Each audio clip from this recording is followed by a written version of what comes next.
I'd like to welcome everyone on behalf of Circuit 14 for a time of reflection on Good Friday. As we go over the passages of the path that Jesus took to the cross, as we remember Jesus' death for us, may we also remember the great love that God has for us. Luke chapter 22, verses 39 to 44. Jesus went out as usual to the Mount of Olives, and his disciples followed him. On reaching the place, he said to them, "Pray that you will not fall into temptation." He withdrew about a stone's throw beyond them, knelt down, and prayed, "Father, if you are willing, take this cup from me, yet not my will, but yours be done." An angel from heaven appeared to him and strengthened him. And being in anguish, he prayed more earnestly, and his sweat was like drops of blood falling to the ground. While he was still speaking, Judas, one of the 12, arrived. With him was a large crowd armed with swords and clubs, sent from the chief priests and the elders of the people. Now the betrayer had arranged a signal with them. "The one I kiss is the man. Arrest him." Going at once to Jesus, Judas said, "Greetings, Rabbi," and kissed him. Jesus replied, "Friend, do what you came for." Then the men stepped forward, seized Jesus, and arrested him. With that, one of Jesus' companions reached for his sword, drew it out, and struck the servant of the high priest, cutting off his ear. "Put your sword back in its place," Jesus said to him, "for all who draw the sword will die by the sword.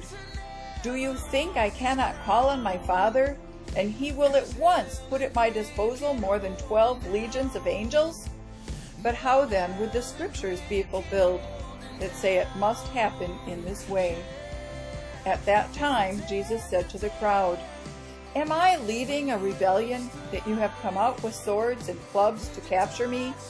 Every day I sat in the temple courts teaching, and you did not arrest me.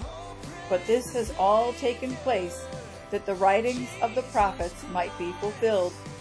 Then all the disciples deserted him and fled. But Jesus remained silent and gave no answer.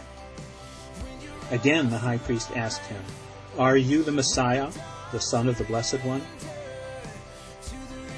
"I am," said Jesus, "and you will see the Son of Man sitting at the right hand of the Mighty One and coming on the clouds of heaven." The high priest tore his clothes. "Why do we need any more witnesses?" he asked. "You have heard the blasphemy. What do you think?" They all condemned him as worthy of death.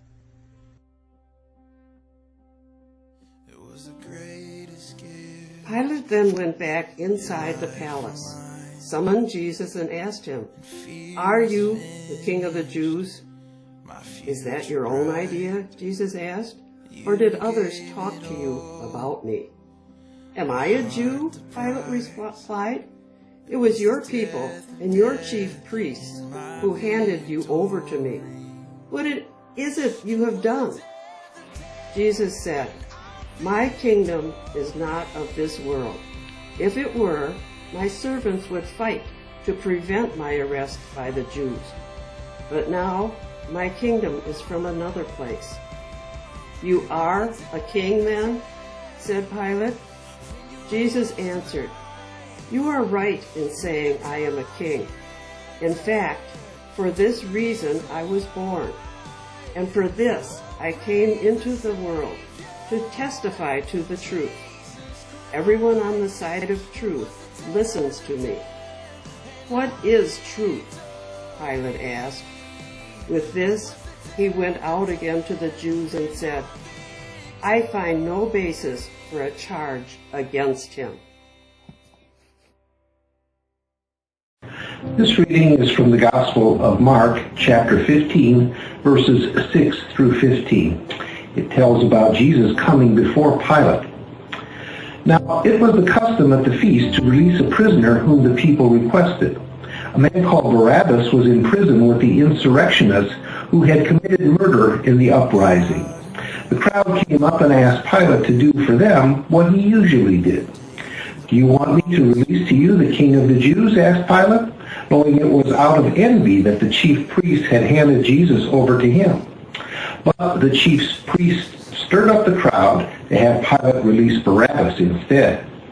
"What shall I do then with the one you call the King of the Jews?" Pilate asked them. "Crucify him," they shouted. "Why? What crime has he committed?" asked Pilate. But they shouted all the louder, "Crucify him." Wanting to satisfy the crowd, Pilate released Barabbas to them. He had Jesus flogged and handed him over to be crucified. Then came Jesus forth, wearing the crown of thorns and the purple robe. And Pilate saith unto them, Behold the man. John 10:17-18. Therefore my Father loves me, because I lay down my life, that I may take it again. No one takes it from me, but I lay it down of myself. I have power to lay it down, and I have power to take it again. This command I have received from my Father.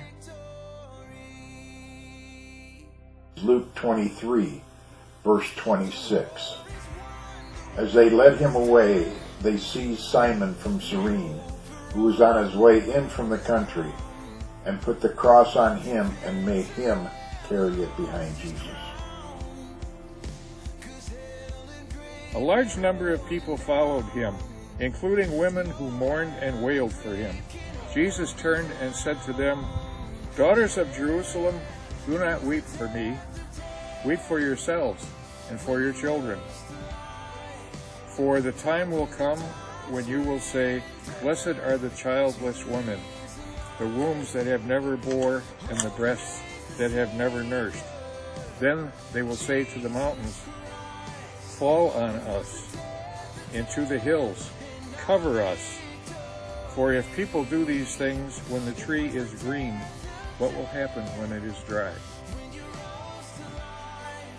Luke 23:33-34. When they came to a place called the Skull, they nailed him to the cross, and the criminals were also crucified, one on his right and one on his left. Jesus said, "Father, forgive them, for they don't know what they are doing." And the soldiers gambled for his clothes by throwing dice. Luke 23, verses 39 through 43. One of the criminals hanging beside him scoffed, "So you're the Messiah, are you? Prove it by saving yourself and us too while you're at it." But the other criminal protested, "Don't you even fear God when you are dying? We deserve to die for our evil deeds. But this man has done nothing, not one thing wrong." Then he said, "Jesus, remember me when you come into your kingdom." And Jesus replied, "Today you'll be with me in paradise." Meanwhile, standing near the cross of Jesus were his mother and his mother's sister Mary, the wife of Clopas, and Mary Magdalene. When Jesus saw his mother and the disciple whom he loved standing beside her, he said to his mother, "Woman, here is your son." Then he said to the disciple, "Here is your mother." And from that hour, the disciple took her into his own home. John chapter 19, verses 28 through 34. Jesus knew that everything was now finished, and to fulfill the scriptures said, "I'm thirsty." A jar of sour wine was sitting there. So a sponge was soaked in it and put on hyssop branch and held up to his lips.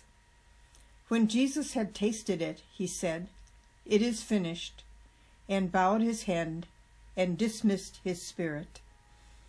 The Jewish leaders didn't want the victims hanging there the next day, which was the Sabbath, and a very special Sabbath at that, for it was the Passover. So they asked Pilate to order the legs of the men broken to hasten death. Then their bodies could be taken down. So the soldiers came and broke the legs of the 2 men crucified with Jesus.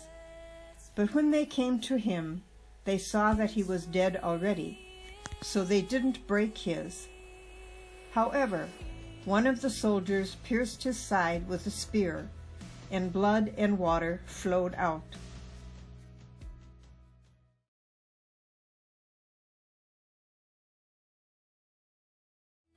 John 19:38-42.